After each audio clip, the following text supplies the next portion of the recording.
Odins Key Gaming. Their first RPG hits Backerkit in a few months called Indominant. It's a superhero RPG, so let's get right into it. First, you're going to need a character sheet, which is available on their website, odinkey.com, which I'll put in the description. So you're going to take that, and it looks something like that. A couple different pages. Now you're ready to create your character.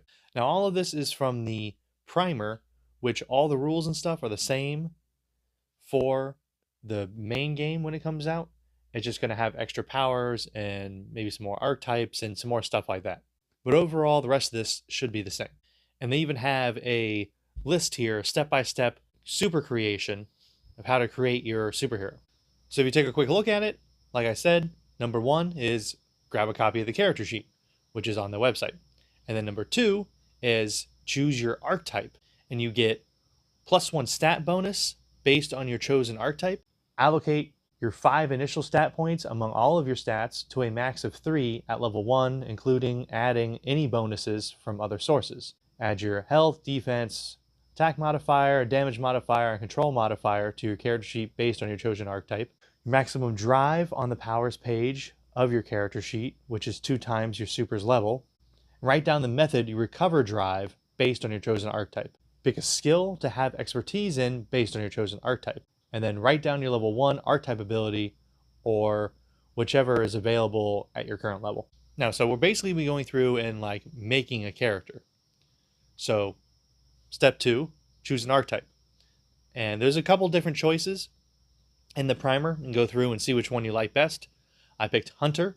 So each archetype gives you different bonuses here and there. So like for the Hunter, your stat increase, you get +1 agility at the character creation. Your health is 18 plus your durability score. Max health gain per level is 5 plus durability. Defense 9 plus agility score. Your attack modifier is equal to your agility. Damage is equal to power. Control is equal to durability. Your power range is 7 units for all ranged powers. So you have good range when using your ranged abilities because you're the Hunter. You're more long-range character. And your base movement is 7 units. You're going to go through and punch all that into your character sheet to get your initial stats. So it should look something like this. Put in your archetype abilities, depending on what level you're at. Starting at, I was going to do a level 1 character. And then you get to pick 1 skill to have expertise in. Next on the list is to choose your species type. You also add 3 species traits, depending on your species type, added to your character sheet. So I chose robotic, which is my favorite, because I don't know, like robots, playing as a robot, being a robot. I think it's pretty cool. So with the robotic species, you also gain, like I said, you add the traits, electronic connections, second nature tech, and self-powered. Then also from your species, you would add in onto your character sheet the height, size, weight, and age based on whichever species you pick. They all have a different range of heights, sizes, weights, ages. And then like for the robotics, the size is kind of determined by, there's like subtypes of robotics, auxiliary or mercenary, heavy, which will go more to when we talk about species and stuff. But so you pick your species, and then for at least the robotics, you pick kind of like a subspecies sort of. Then you're going to pick your origin, and you add the bonus combat stat increase granted by your origin to your stats, and add a skill expertise granted by your origin, and choose the second expertise from the list provided, where the origin, it'll let you know. So I picked technology since I'm the robot. So basically it's you gain your powers through technology, and the technology origin grants the super a +1 to attack modifier, but a -1 to damage modifier. Technological supers gain expertise in technology, as well as one from cunning, knowledge, medicine, or science. So you can only pick one then. So next we have background, and you also need to add your starting credits.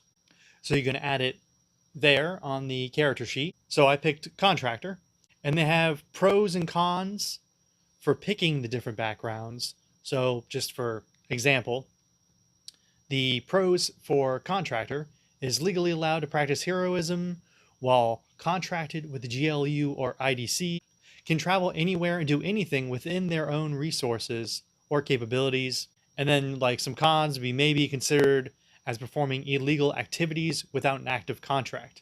So those are basically just for role-playing purposes, pros and cons.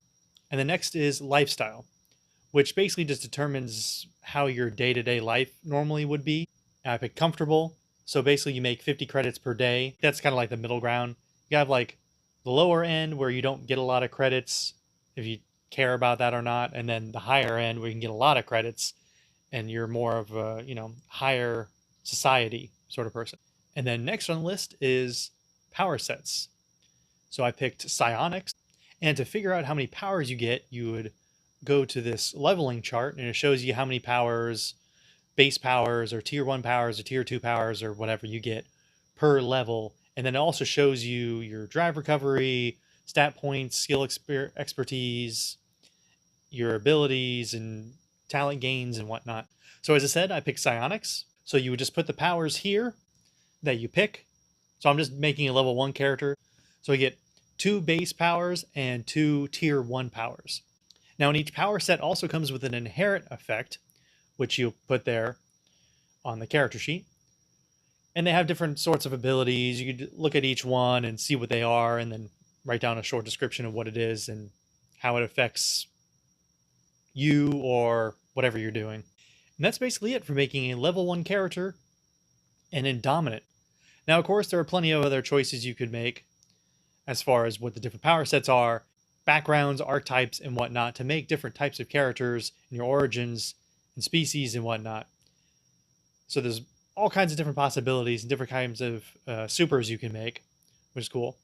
They have a fully fillable character sheet that is available on their website, which I'll put a link in the description. Their backer kit will be starting in about a month. I'll put a link to the backer kit in the description, and their website. Like I said before, they have the character sheet, and then they have also a link there for the backer kit and whatnot, all kinds of different stuff. Definitely go check them out. Odins Key Gaming is the company. It's their first RPG, superheroes, all kinds of space stuff. It looks really cool. Read through the primer. It looks really good. They have a version 2.0 out. I haven't looked at it yet, and it adds a whole bunch of new stuff. And then the core books. There'll be 3 different core books for the backer kit, and I'm sure there'll be all kinds of different stuff in there, different extra stuff that's not just in the primer. And I'm really looking forward to it. It's gonna be really cool. So you should definitely check it out. And I'll probably be making future videos on other things about the game, like going into more detail on the species and the archetypes and whatnot. So look forward to that. And if you want to learn how to play other games, you check out this playlist. And don't forget to subscribe and hit the bell so you don't miss out on any future videos.